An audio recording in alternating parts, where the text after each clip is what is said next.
नमस्कार, मैं Anand Jain, head of department electrical engineering, government polytechnic college Hanumangarh. आप सभी का हमारे यूट्यूब चैनल जीपीसी हनुमानगढ़ पे स्वागत करता हूं। हमारे विषय इलेक्ट्रिकल इंजीनियरिंग में अल्टरनेटिंग करंट सर्किट्स में आज जानते हैं रियल और रिएक्टिव करंट्स के बारे में और समझते हैं रियल, रिएक्टिव और अपरेंट पावर में क्या रिलेशनशिप है। शुरू करते हैं आज का वीडियो लेसन। एक अल्टरनेटिंग सप्लाई में प्योर रेजिस्टिव लोड हो तो करंट और वोल्टेज सेम फेज में रहते हैं और ऐसे करंट को हम एक्टिव करंट कहते हैं। प्योर इंडक्टर या प्योर कैपेसिटर में करंट वोल्टेज से 90 डिग्री लैग या लीड करेगा और ऐसे करंट को हम रिएक्टिव करंट कहते हैं। अगर एक सर्किट में रेजिस्टिव और रिएक्टिव दोनों पार्ट हों तो करंट और वोल्टेज के बीच में एक फेज डिफरेंस रहेगा जो 0 और 90 के बीच में किसी एक एंगुलर पोजीशन पे होगा। और अगर रिएक्टिव कंपोनेंट इंडक्टिव नेचर का डोमिनेट कर रहा है तो करंट लैग करेगा, और अगर सर्किट में नेट रिएक्टेंस कैपेसिटिव है तो करंट लीड करेगा। और ऐसी सर्किट कंडीशंस में जो करंट है उसमें दो कंपोनेंट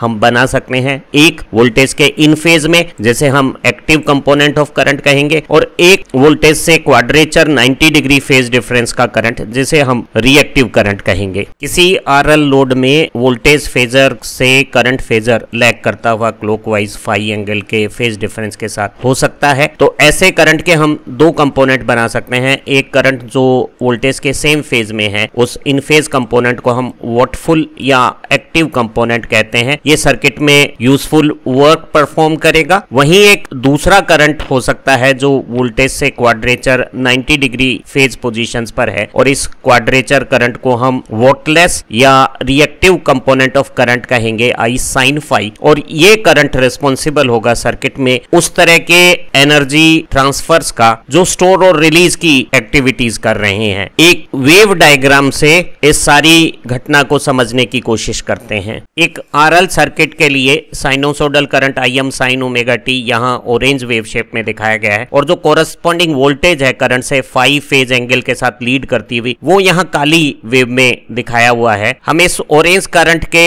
दो कंपोनेंट बना लेते हैं, एक ब्लू जो वोल्टेज के साथ सेम फेज में है, यानी जिस समय वोल्टेज अपनी पोलरिटी बदल रहा है उसी समय ये करंट भी अपनी डायरेक्शन बदल रहा है, और एक ये शान कलर का कंपोनेंट जो वोल्टेज से क्वाड्रेचर है, वोल्टेज का इंस्टेंटेनियस मैग्नीट्यूड 0 है और इस करंट का इस समय पीक पोजीशन है। और आप देखेंगे कि इस ब्लू और शान कलर का कॉम्बिनेशन ये ऑरेंज वेव हो गई है। मेरे सर्किट में वोल्टेज और ये इंस्टेंटेनियस करंट का प्रोडक्ट, ये ब्राउन कलर में जो इंस्टेंटेनियस पावर है वो करंट और वोल्टेज के फेज डिफरेंस के बराबर इंटरवल में वोल्टेज और करंट में से एक के नेगेटिव और एक के पॉजिटिव होने से इंस्टेंटेनियस पावर का नेगेटिव रूप रखती है। और जब ये काले रंग की वोल्टेज और ऑरेंज कलर का करंट एक ही पोलरिटी के हैं, पॉजिटिव पॉजिटिव, तो ये पावर पॉजिटिव है। इस ब्राउन पावर को हम दो पावर के कॉम्बिनेशन से अब समझ सकते हैं। एक इस ब्लू जो वोल्टेज का इन फेज कंपोनेंट है वो ये ब्लू पावर बना रहा है, और एक ये जो क्वाड्रेचर कंपोनेंट है वो ये शान पावर बना रहा है। और आप देखेंगे कि जब वोल्टेज और करंट इन फेज है तो ये पावर फ्लक्चुएट हो रही है, लेकिन वो हमेशा पॉजिटिव रहती हुई जैसे प्योर रेजिस्टेंस में होता है उस तरह का वेरिएशन रख रही है। वहीं ये जो शान पावर है वो एक क्वार्टर में जब वोल्टेज और करंट दोनों पॉजिटिव हैं तो पॉजिटिव है, और अगले क्वार्टर में जब करंट तो पॉजिटिव है लेकिन वोल्टेज नेगेटिव हो गई है तो नेगेटिव हो गई है। तो ये एनर्जी के स्टोर और रिलीज को रिप्रेजेंट कर रही है। तो हम कह सकते हैं कि एक रेजिस्टेंस और इंडक्टिव सर्किट में हम सर्किट करंट को एक ऐसा करंट मान सकते हैं जो लगातार पावर कंजम्पशन करता है, जैसे इस ब्लू कलर में हम इंस्टेंटेनियस पावर को दिखा रहे हैं, और एक ऐसा करंट मान सकते हैं जैसा इस शान कलर पे रेड मार्किंग से हम इंडिकेट कर रहे हैं, जो एनर्जी के स्टोरेज को पॉजिटिव पावर के साथ और एनर्जी की रिलीज को नेगेटिव पावर के साथ इंडिकेट कर रहा है, और दोनों इंटरवल और वेरिएशन सिमेट्रिकल होने से नेट एनर्जी कंजम्पशन या एवरेज पावर 0 बता रहा है। ऐसा करंट कंपोनेंट जो वोल्टेज के साथ क्वाड्रेचर फेज पोजीशन रखता है, जो एनर्जी के स्टोर और रिलीज को रिप्रेजेंट कर रहा है, उसे हम वॉटलेस या रिएक्टिव करंट कह रहे हैं। और ऐसा करंट ये जो रेड पेन मार्किंग के साथ आपको दिख रहा है जो इस काले रंग की वोल्टेज के साथ सेम फेज में है, जो इस तरह की ब्लू पावर बना रहा है, जो इलेक्ट्रिकल एनर्जी को यूजफुल वर्क में कन्वर्ट कर रहा है, उसे हम एक्टिव करंट कंपोनेंट कहते हैं। हमने जाना कि एक आरएल टाइप लोड में अप्लाई वोल्टेज से supply current phi angle lag करता हुआ जब होता है तो करंट के दो कंपोनेंट हो जाते हैं, एक आई कोस फाई जो वोल्टेज के इन फेज है, और इस कुल करंट का एक दूसरा component quadrature component I sine phi हो गया है। इन करंट के कंपोनेंट के हिसाब से अल्टरनेटिंग करंट सर्किट्स में हमारे पास तीन तरह की पावर्स हैं। ये वोल्टेज और करंट के सामने जो गुणा दिखता है उसका जो प्रोडक्ट है उसे हम अपरेंट पावर कहते हैं। वहीं जो इन फेज कंपोनेंट पावर बना रहा है वो रियल पावर है और जो क्वाड्रेचर कंपोनेंट पावर बना रहा है वो रिएक्टिव पावर है। जरा जानते हैं कि जो रियल, एक्टिव या हमारी एवरेज पावर है वो क्या है। हमारी कुल पावर का जो वोल्टेज और करंट का प्रोडक्ट है वो हिस्सा जो असल में उपयोगी काम करता है हमारे इलेक्ट्रिक सर्किट में उसे हम रियल पावर या एक्टिव पावर या एवरेज पावर P से डिनोट करते हैं। हमें पता है कि इलेक्ट्रिक सर्किट में तीन तरह के सर्किट एलिमेंट होते हैं, R, L और C। ये जो इंडक्टर और कैपेसिटर हैं ये अल्टरनेटिंग सप्लाईज के किसी एक क्वार्टर में अगर एनर्जी को स्टोर कर रहे होते हैं तो उसी एनर्जी को दूसरे क्वार्टर साइकिल में रिलीज कर देते हैं। इनमें नेट एनर्जी कंजम्पशन नहीं होती है। जो एनर्जी कंज्यूम करने वाला सर्किट एलिमेंट है वो रेजिस्टेंस एलिमेंट है और एक रेजिस्टेंस एलिमेंट में करंट और वोल्टेज सेम फेज में होते हैं तो हम वो करंट का कंपोनेंट जो वोल्टेज के साथ इन फेज है, एक्टिव कंपोनेंट ऑफ करंट, उसका जो वोल्टेज के साथ प्रोडक्ट होता है उसे एक्टिव पावर कहते हैं। और यही एक्टिव पावर हमारी इलेक्ट्रिक मोटर में रोटेटिंग टॉर्क बना सकती है, किसी हीटिंग अप्लायंसेज में हीट एनर्जी पैदा कर सकती है, किसी लाइट सोर्स में इल्यूमिनेशन की लाइट पैदा कर सकती है। तो एक इलेक्ट्रिक सर्किट में जो वोल्टेज और वोल्टेज का फेज लोकेशन पे जो करंट का रिजोल्व कंपोनेंट आ रहा है I cos फाई, जहां फाई वोल्टेज और करंट के बीच में फेज डिफरेंस एंगल है, इन दोनों का प्रोडक्ट वोल्टेज और वोल्टेज के फेज में करंट का इन फेज कंपोनेंट का प्रोडक्ट एवरेज या रियल पावर है। और अगर मैं V की जगह IZ और cos फाई की जगह R/Z इंपीडेंस ट्रायंगल से लिखूं, Z कैंसिल हो जाएगा तो ये I²R रूप आ गया, जो ये बता रहा है कि जो मेरा सर्किट में R प्रॉपर्टी है, रेजिस्टेंस एलिमेंट की जो प्रेजेंस है वही रियल पावर बनाएगी। अगर किसी सर्किट में रेजिस्टिव एलिमेंट नहीं है तो उसमें रियल पावर नहीं होगी। हम सर्किट की रियल या एवरेज पावर को या एक्टिव पावर को एक इंस्ट्रूमेंट वोट मीटर से नापते हैं और इसकी यूनिट वॉट है,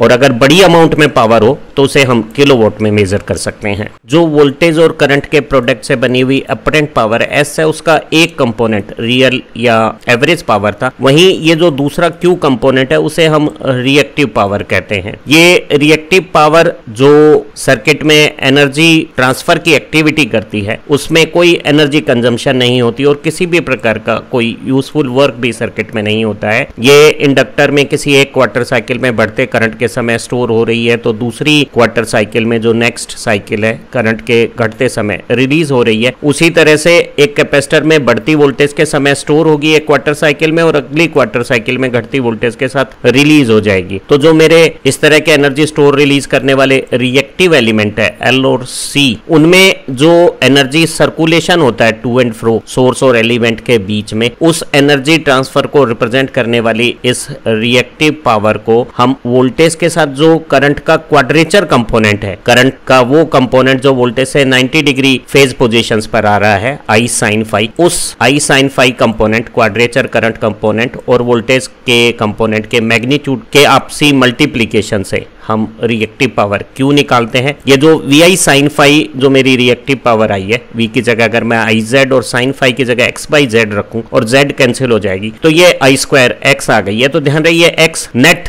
रिएक्टेंस इफेक्ट है जो इंडक्टिव रिएक्टेंस और कैपेसिटिव रिएक्टेंस के डिफरेंस से आ सकता है अगर सर्किट में L और C दोनों। और आप देखेंगे कि जिस तरह से रेजिस्टेंस में I²R रियल पावर थी, रिएक्टेंस में बिल्कुल उसी तरह के I²X फार्मूले से जो पावर बन रही है वो रिएक्टिव पावर है। एक रिएक्टिव पावर को हम वॉटमीटर जैसे इंस्ट्रूमेंट से सीधे नहीं नाप सकते, इसे इनडायरेक्टली जब हम मेजर करते हैं तो इसको volt ampere reactive war unit में मेजर करते हैं। अगर बड़ी अमाउंट में रिएक्टिव पावर हो तो उसे किलोवार कह सकते हैं। ध्यान रहे रिएक्टिव पावर उस सर्कुलेटिंग एनर्जी को रिप्रेजेंट कर रही है जो सर्किट में सोर्स और एलिमेंट के बीच में दोनों डायरेक्शंस में आना जाना कर रही है, जिसमें कोई यूजफुल वर्क नहीं हो रहा, किसी भी तरह की एनर्जी कंजम्पशन नहीं हो रही। ऐसी वॉटलेस करंट, रिएक्टिव करंट की पावर को हम, क्वाड्रेचर करंट की पावर को हम रिएक्टिव पावर कहते हैं। किसी इलेक्ट्रिक सर्किट में मेजरिंग इंस्ट्रूमेंट लगाकर जो हम आरएमएस वोल्टेज और आरएमएस करंट का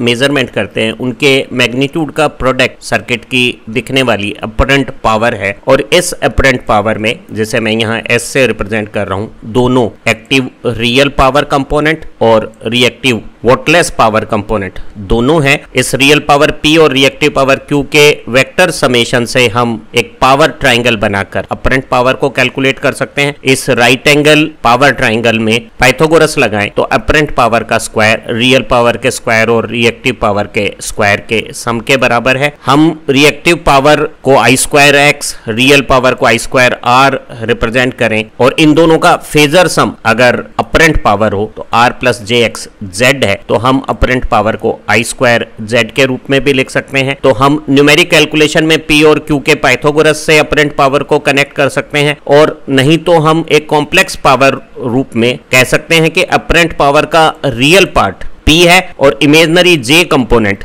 Q है। अगर किसी इलेक्ट्रिक सर्किट में 200 वोल्ट की सप्लाई वोल्टेज का करंट 10 एम्पियर हो और सर्किट का पावर फैक्टर 0.8 लैगिंग हो, तो इस सर्किट में हमें रियल, रिएक्टिव और अपरेंट पावर निकालनी है। जो आरएमएस वोल्टेज और आरएमएस करंट का प्रोडक्ट है, 200 मेरी आरएमएस वोल्टेज, 10 एम्पियर मेरा आरएमएस करंट, इनका प्रोडक्ट 2000 VA मेरी अपरेंट पावर हो गई। ध्यान रहे अपरेंट पावर की यूनिट वोल्ट एम्पियर है। इस पावर का वो पार्ट जो यूजफुल वर्क करता है, जिसे हम एक्टिव, एवरेज या ट्रू पावर, रियल पावर कहते हैं, वो वोल्टेज के साथ इन फेज कंपोनेंट होगा, या वो आरएमएस वोल्टेज आरएमएस करंट के साथ cos फाई, जिसे हम पावर फैक्टर कहते हैं, हमें दिया हुआ है 0.8 लैगिंग से मल्टीप्लाई करने पे 1600 वॉट आ गया है। ध्यान रहे रियल पावर की यूनिट वॉट है। Reactive power quadrature current component से आएगी, और अगर इन phase component I cos phi है आई का, तो quadrature component I sin phi हो जाएगा। और cos फाई की वैल्यू अगर 0.8 है, हम cos इनवर्स 0.8 का करें और ये एंगल कैलकुलेट करें और उसका साइन लें तो sin फाई 0.6 आ जाएगा। आरएमएस वोल्टेज, आरएमएस करंट और sin फाई का ये जो प्रोडक्ट है 1200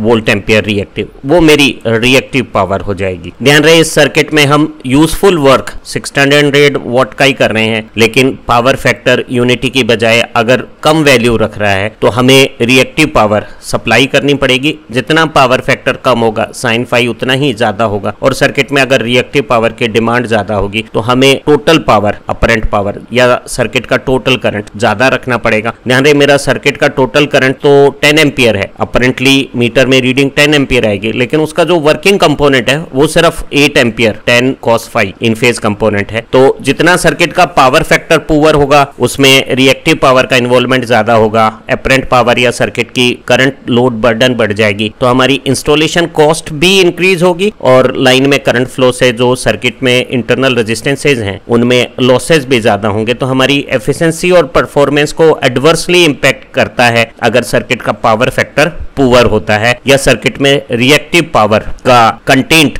डिमांड ज्यादा हो। हमें पता है कि हमारे सर्किट में जो इंडक्टिव रिएक्टेंस और कैपेसिटिव रिएक्टेंस है उनकी रिएक्टिव पावर ऑपोजिट नेचर की है, तो हम किसी सर्किट की इंडक्टिव रिएक्टिव पावर को कैपेसिटिव रिएक्टिव पावर से कंपनसेट करके पावर फैक्टर को इंप्रूव करके इस तरह की प्रॉब्लम्स को सॉल्व करते हैं। हमने इस सर्किट में रेजिस्टेंस और जे टाइप रिएक्टिव कंपोनेंट को जोड़कर जेड इंपीडेंस निकाला था। उसी तरह की कैलकुलेशन से हम करंट का, वोल्टेज का इन फेज और क्वाड्रेचर कंपोनेंट बना के उन्हें वोल्टेज से मल्टीप्लाई करके वोल्टेज और करंट के प्रोडक्ट को अपरेंट पावर, वोल्टेज और इन फेज करंट के प्रोडक्ट को रियल पावर, और वोल्टेज और क्वाड्रेचर करंट, वोटलेस करंट के प्रोडक्ट को रिएक्टिव पावर कह सकते हैं। और इस तरह से ये जो पावर ट्राइंगल बना है, इस पावर ट्राइंगल में हम पाइथागोरस लगाकर P, Q और S में से 2 मालूम हो तो तीसरा मालूम कर सकते हैं। हमें पता है कि जो रियल पावर है और रिएक्टिव पावर है, इनका कॉम्प्लेक्स सम अपरेंट पावर है, real power I square R है और reactive power I square X है। और अगर मैं आई स्क्वायर को कॉमन ले लूं तो R plus j X Z है, तो मैं कह सकता हूं कि आई स्क्वायर जेड मेरी अपरेंट पावर हो गई। तो जिस तरह से हमारा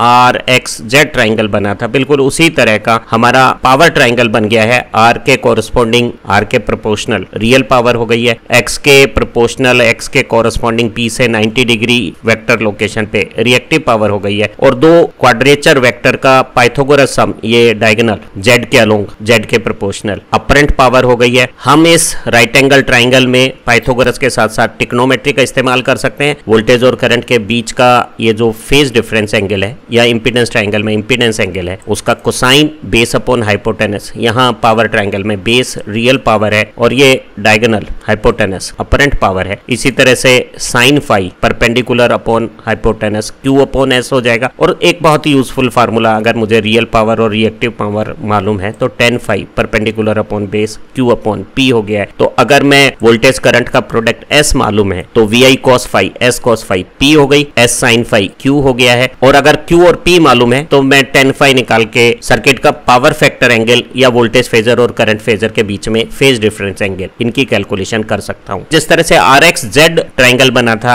या वोल्टेज फेजर ट्रायंगल बना था, उसी तरह का हमारा रियल, रिएक्टिव और एपरेंट पावर का ट्रायंगल है, जिसमें पाइथागोरस और ट्रिग्नोमेट्री की मदद से हम दो पैरामीटर्स की कैलकुलेशन दो रिलेशन से कर सकते हैं, बशर्ते बाकी दो हमें मालूम हो। हमने जाना था कि जो हमारे रिएक्टिव एलिमेंट हैं सर्किट में L और C, उनकी एनर्जी स्टोर और रिलीज करने की प्रॉपर्टीज ऑपोजिट नेचर की हैं, इसीलिए उनके इंडक्टिव रिएक्टेंस को हम +J टाइप और कैपेसिटिव रिएक्टेंस को -J टाइप ऑपोजिट डायरेक्शन के वेक्टर से रिप्रेजेंट करते हैं। और नेट रिएक्टेंस बड़े में से छोटे का डिफरेंस हम कैलकुलेट करते हैं। जब हम करंट को हॉरिजॉन्टल रेफरेंस पे रखते हैं तो L की वोल्टेज XL के अलोंग और C की वोल्टेज XC के अलोंग आती है, और नेट रिएक्टेंस वोल्टेज इन दो ऑपोजिट डायरेक्शन के फेजर के डिफरेंस से नेट रिएक्टेंस के अलोंग आ जाती है। तो हम पा रहे हैं कि नेट रिएक्टेंस या नेट रिएक्टिव वोल्टेज दो ऑपोजिट डायरेक्शन के वेक्टर के सब्ट्रैक्शन से प्राप्त हो रही हैं। उसी तरह से जब हम पावर ट्रायंगल्स बनाते हैं और अगर हमारा करंट लैग करता है तो हम inductive reactive power lagging current वाली को और लीडिंग करंट वाली कैपेसिटिव रिएक्टिव पावर को जब इंडिकेट करते हैं तो ये जो रिएक्टिव पावर है वो भी ऑपोजिट डायरेक्शन में पावर ट्रायंगल में आती हैं और नेट रिएक्टिव पावर डिफरेंस हो जाएगी। तो इंडक्टिव और कैपेसिटिव दोनों अगर सर्किट प्रॉपर्टीज हो तो हम नेट रिएक्टेंस से या नेट रिएक्टेंस वोल्टेज से नेट रिएक्टिव पावर की कैलकुलेशन कर सकते हैं, या net reactance power inductive reactive power और कैपेसिटिव रिएक्टिव पावर का डिफरेंस होगा। हमारे पावर सिस्टम में इलेक्ट्रिक मोटर्स हो, ट्रांसफार्मर हो, फर्नेसेज हो, आर्क लैंप्स हो, ये सभी इंडक्टिव नेचर के लोड्स हैं। तो हमारा पावर सिस्टम इंडक्टिव लोड के द्वारा डोमिनेटेड है। तो इस तरह के जो इंडक्टिव लोड के द्वारा ली गई लैगिंग करंट के साथ रिएक्टिव पावर को हम पॉजिटिव रिएक्टिव पावर कहते हैं लोड की, और जो कैपेसिटिव नेचर के लोड होते हैं जैसे ओवर एक्साइटेड सिंक्रोनस मोटर हुई तो उनके द्वारा जो लीडिंग करंट लिया जाता है उसे हम नेगेटिव रिएक्टिव पावर कहेंगे लोड की, या हम कहेंगे कि वो एक तरह का हमारे लिए रिएक्टिव पावर का सोर्स हो गया है। अगर कोई जनरेटर ओवर एक्साइटेड स्टेट में लैगिंग करंट के साथ इंडक्टिव रिएक्टिव पावर को सप्लाई कर रहा है तो हम कहेंगे कि जनरेटर पॉजिटिव रिएक्टिव पावर को सप्लाई कर रहा है। वहीं इंडक्शन जनरेटर या अंडर एक्साइटेड सिंक्रोनस अल्टरनेटर हुआ तो हम कहेंगे कि वो पॉजिटिव रिएक्टिव पावर नहीं दे रहे हैं बल्कि वो रिएक्टिव पावर को ले रहे हैं, क्योंकि वो लीडिंग पावर फैक्टर के साथ एक्टिव पावर को सप्लाई कर रहे हैं। हम अपरेंट पावर को कॉम्प्लेक्स फॉर्म में रिप्रेजेंट कर सकते हैं। रियल पावर जो रेजिस्टिव कंपोनेंट की इन फेज करंट से बन रही है उसे P से डिनोट करते हैं, और अगर इंडक्टिव रिएक्टिव पावर है तो वो +J type positive reactive power कहलाएगी, और वो अगर कैपेसिटिव रिएक्टिव पावर है तो वो -J नेचर की कहलाएगी। ऐसी कॉम्प्लेक्स रियल और रिएक्टिव पावर वाली अपरेंट पावर को हम कॉन्जुगेट मेथड से निकाल सकते हैं, और वोल्टेज फेजर के साथ करंट फेजर के कॉन्जुगेट को मल्टीप्लाई करके हम अपरेंट पावर का रियल और इमेजिनरी कंपोनेंट निकाल सकते हैं। जैसे हमें किसी सर्किट में सप्लाई वोल्टेज 0 रेफरेंस एंगल के साथ 230 वोल्ट दी हुई है और उसी सर्किट में करंट 4 एम्पियर RMS मैग्नीट्यूड के साथ 32 डिग्री वोल्टेज से लैगिंग कंडीशंस पे, अर्थात हमारा सर्किट इंडक्टिव नेचर का है जिसकी रिएक्टिव पावर हमने कही पॉजिटिव J टाइप होती है। हम कॉम्प्लेक्स पावर कैलकुलेट करने के लिए करंट का कॉन्जुगेट लेंगे, तो ये जो 4 एंगल -32 का कॉन्जुगेट जब हम लेंगे तो ये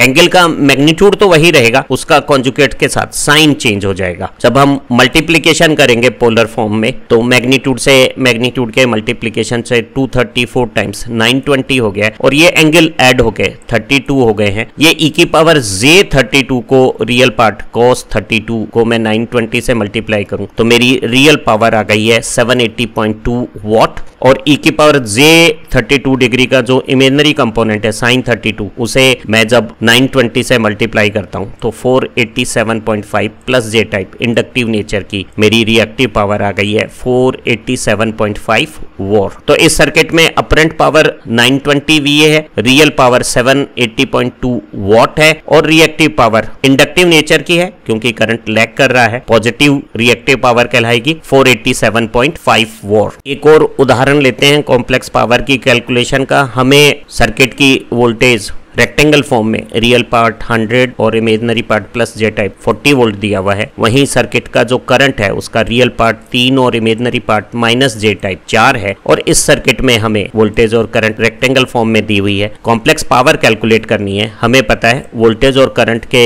कॉन्जुगेट का प्रोडक्ट कॉम्प्लेक्स पावर है। हम करंट का कॉन्जुगेट निकालने के लिए जब पोलर फॉर्म होती है तो एंगल का साइन बदल देते हैं, मैग्नीट्यूड वही रखते हैं। और जब रेक्टेंगल फॉर्म दी हो तो रियल पार्ट और इमेजिनरी पार्ट के मैग्नीट्यूड तो वही रखेंगे, इमेजिनरी पार्ट का साइन जो माइनस जे दिया हुआ है वो प्लस जे कर देंगे। अब जब हम मल्टीप्लीकेशन करेंगे तो 100 का 3 से मल्टीप्लीकेशन 300 एक रियल नंबर है, और जे के मल्टीप्लीकेशन से जो जे स्क्वायर आएगा उसका मल्टीप्लायर 14 × 4 160 हो गया है। ये 3 का 40 से मल्टीप्लीकेशन 120 जे एक इमेजिनरी नंबर है। इसी तरह से 4J का 100 से मल्टीप्लीकेशन J 400 भी एक इमेजिनरी नंबर है। तो हमारी कॉम्प्लेक्स पावर में J स्क्वायर को अगर हम -1 ट्रीट करें तो जो रियल पावर है वो तो आ गई है 140 वॉट P, और जो J कंपोनेंट है वो रिएक्टिव पावर है प्लस J टाइप बता रही है कि ये इंडक्टिव नेचर की रिएक्टिव पावर है, जो जाहिर भी हो रहा है क्योंकि करंट अगर हम पोलर फॉर्म में रिप्रेजेंट करें तो वो वोल्टेज से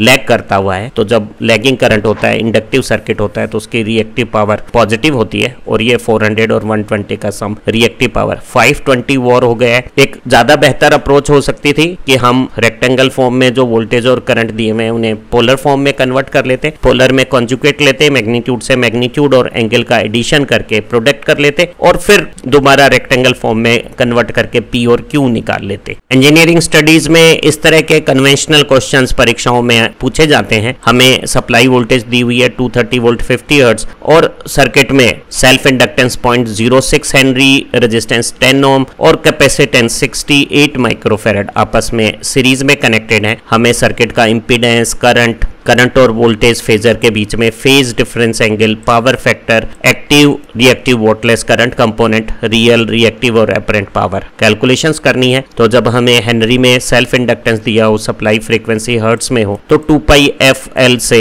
इंडक्टिव रिएक्टेंस की हमने कैलकुलेशन कर ली और वो 18.84 ओम आ गया है। इसी तरह से जो 68 माइक्रोफैरड मुझे कैपेसिटेंस दिया हुआ था उसको 1/ωc, ओमेगा की जगह 2πf लिख के कैपेसिटिव रिएक्टेंस धारतीय प्रतिघात की गणना कर लेंगे। 68 माइक्रोफैरड का 10⁶ ऊपर न्यूमरेटर में चला गया। कैलकुलेशन करने पे ये धारतीय प्रतिघात कैपेसिटिव रिएक्टेंस 44.92 ओम आ गया है। इंडक्टिव रिएक्टेंस और कैपेसिटिव रिएक्टेंस ऑपोजिट नेचर के होते हैं, तो जो बड़ा है उससे छोटा मैंने सब्ट्रैक्ट करके नेट रिएक्टेंस शुद्ध प्रतिघात ज्ञात कर लिया है, जो बड़े मान के आधार पे धारतीय प्रकृति का कैपेसिटिव नेचर हो गया है। अर्थात इस सर्किट में करंट वोल्टेज से लीड करेगा और रिएक्टिव पावर नेगेटिव होगी। हमें सर्किट का रेजिस्टेंस 10 ओम, नेट रिएक्टेंस 26.08 हमने कैलकुलेट किया। उससे पाइथागोरस कैलकुलेशन करके सर्किट का इंपीडेंस मालूम हो गया है 27.93 ओम। हमें सप्लाई वोल्टेज 230 वोल्ट दी हुई है, इंपीडेंस हमने 27.93 ओम निकाल लिया था। तो सर्किट का करंट V/Z से सप्लाई वोल्टेज 230 में इंपीडेंस 27.93 ओम का डिवीजन करने पे 8.234 एम्पियर आ गया है। करंट और वोल्टेज के बीच में फेज डिफरेंस हम किसी भी टिक्नोमेट्रिक रिलेशन से, जो cos फाई हो सकता है आधार बटा कर्ण, या sin फाई हो सकता है लंब बटा कर्ण, कर्ण Z है, आधार पे R है, लंब पे रिएक्टेंस X है, नेट रिएक्टेंस, या नेट रिएक्टेंस और रेजिस्टेंस का रेशियो 10 कर सकते हैं। हमें नेट रिएक्टेंस 26.8 और रेजिस्टेंस 10 का रेशियो मालूम है, उसका 10 इनवर्स लेने पे हमारा करंट और वोल्टेज के बीच में फेज डिफरेंस 69 डिग्री आ गया है। क्योंकि लोड कैपेसिटिव है तो हमारा करंट वोल्टेज फेजर से 69 डिग्री एंगल से लीड कर रहा है। 69 डिग्री जो करंट और वोल्टेज के फेजर्स के बीच में फेज डिफरेंस एंगल आया है, उसका कोसाइन हमारे सर्किट का पावर फैक्टर हो गया है। और हम पावर फैक्टर को R और Z के रेशियो से भी निकाल सकते थे, और ये कैलकुलेशन का रिजल्ट आ गया 0.358। हम टोटल करंट जो V/Z से हमने निकाला 8.234 एम्पियर, उसका इनफेज कंपोनेंट, वोल्टेज का इनफेज कंपोनेंट जिसे हम एक्टिव करंट कंपोनेंट कहते हैं, वो निकाल सकते हैं cos फाई का मल्टीप्लिकेशन करके करंट के मैग्नीट्यूड में, और वो आ गया 2.95 एम्पियर। क्योंकि पावर फैक्टर काफी पुअर है, ये एक की बजाय काफी कम है, तो आप पाएंगे कि इनफेज कंपोनेंट कम होगा, और ऐसे सर्किट में रिएक्टिव करंट, वोल्टलेस करंट का मैग्नीट्यूड I sin फाई से आएगा। करंट फेजर और वोल्टेज फेजर के बीच में 69 डिग्री का फेज डिफरेंस है, और उस एंगल का साइन फाई हमें करंट से मल्टीप्लिकेशन करके I sin फाई वोल्टलेस वोल्टलेस या क्वाड्रेचर रिएक्टिव करंट दे देगा, और साइन 5 की वैल्यू साइन 69 की वैल्यू करंट से मल्टीप्लाई करने पर वोल्टलेस करंट काफी ज्यादा 7.687 एम्पियर आ गया है। हम इन फेज करंट को वोल्टेज से मल्टीप्लाई करके रियल पावर निकाल सकते हैं, और आप देखेंगे कि हमारी सप्लाई वोल्टेज 230 वोल्ट, इन फेज करंट काफी कम है 2.95, इन दोनों का प्रोडक्ट काफी कम, हमारी रियल पावर आई 678.7 वाट। वहीं क्वाड्रेचर करंट काफी ज्यादा है, उसे जब हमने वोल्टेज से मल्टीप्लाई किया आई साइन 5 को वी से, तो रिएक्टिव पावर जो एनर्जी को स्टोर रिलीज करने वाला काम कर रही है, कोई यूजफुल काम नहीं कर रही है, वो वोल्ट एम्पियर रिएक्टिव काफी ज्यादा 1768 वॉट आ गई है। वोल्टेज और करंट का जो दिख रहा अमीटर और वोल्टमीटर की रीडिंग का प्रोडक्ट है, उसे हम अपरेंट पावर कहते हैं, और अपरेंट पावर इस सर्किट में 1894 वोल्ट एम्पियर आ गई है। तो हमें रियल पावर, रिएक्टिव पावर और अपरेंट पावर की यूनिट्स वॉट, वॉर और वोल्ट एम्पियर भी याद रखनी चाहिए। आशा है आज की इस इंफॉर्मेटिव वीडियो से अल्टरनेटिंग करंट सर्किट में रियल, रिएक्टिव और अपरेंट पावर कैसी होती हैं, उन्हें कैसे कैलकुलेट करते हैं, कॉम्प्लेक्स कॉन्जुगेट मेथड से वोल्टेज और करंट चाहे पोलर में दिए हों, रेक्टेंगल में दिए हो, हम कॉम्प्लेक्स पावर या उसके रियल और रिएक्टिव कंपोनेंट को कैसे कैलकुलेट करते हैं, आपको अच्छी तरह से समझ में आ गया होगा। आप अच्छा पढ़ें, तरक्की करें। Have nice time.